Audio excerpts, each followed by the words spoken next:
Bismillahirrahmanirrahim. Assalamualaikum warahmatullahi wabarakatuh. Perkenalkan, nama saya Rivaldi Leonardo Jordan.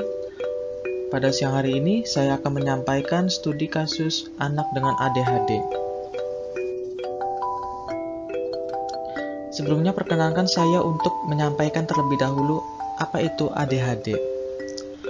ADHD atau Attention Deficit Hyperactivity Disorder adalah sebuah gangguan perilaku yang ditandai dengan timbulnya perilaku hiperaktif impulsif dan inatensi yang timbul lebih sering dibanding anak-anak seusianya. Perilaku hiperaktif impulsif ini seringkali digambarkan sebagai aktif yang berlebihan.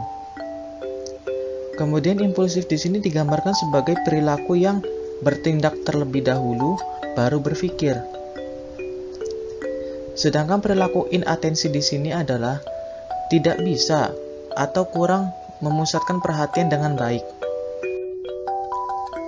Nah, penyebab ADHD itu apa sih?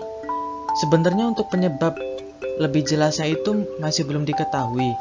Namun, ada yang namanya faktor risiko yang dapat menyebabkan seorang anak dapat terkena ADHD. Nah, beberapa di antaranya adalah perkembangan pada otak anak terganggu. Kemudian yang kedua, riwayat keluarga.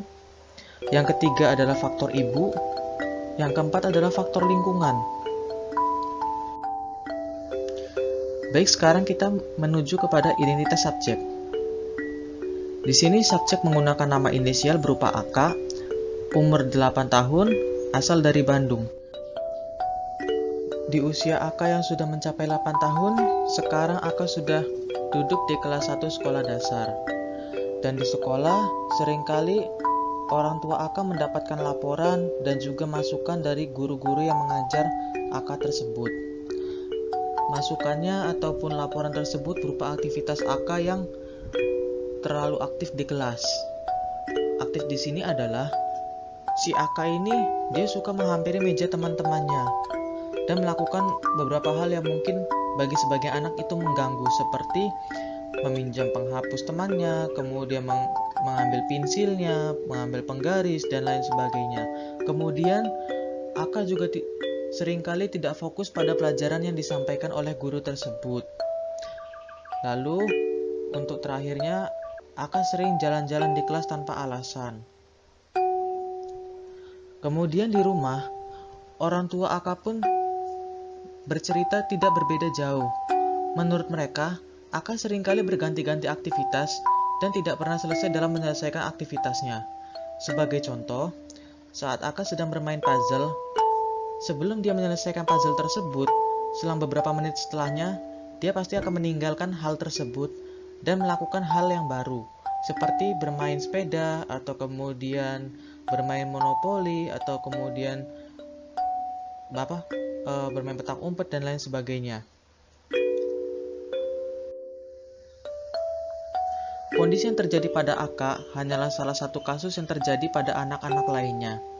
Jika kondisi ini terus dibiarkan, maka hal tersebut dapat mempengaruhi prestasi di sekolahnya. Selain itu, hal tersebut juga dapat berpengaruh kepada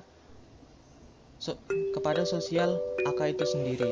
Terkadang, kita sebagai orang dewasa ketika memperhatikan aktivitas anak yang berganti-ganti, kita memiliki asumsi bahwa anak tersebut mengalami kebosanan dalam menjalankan aktivitasnya.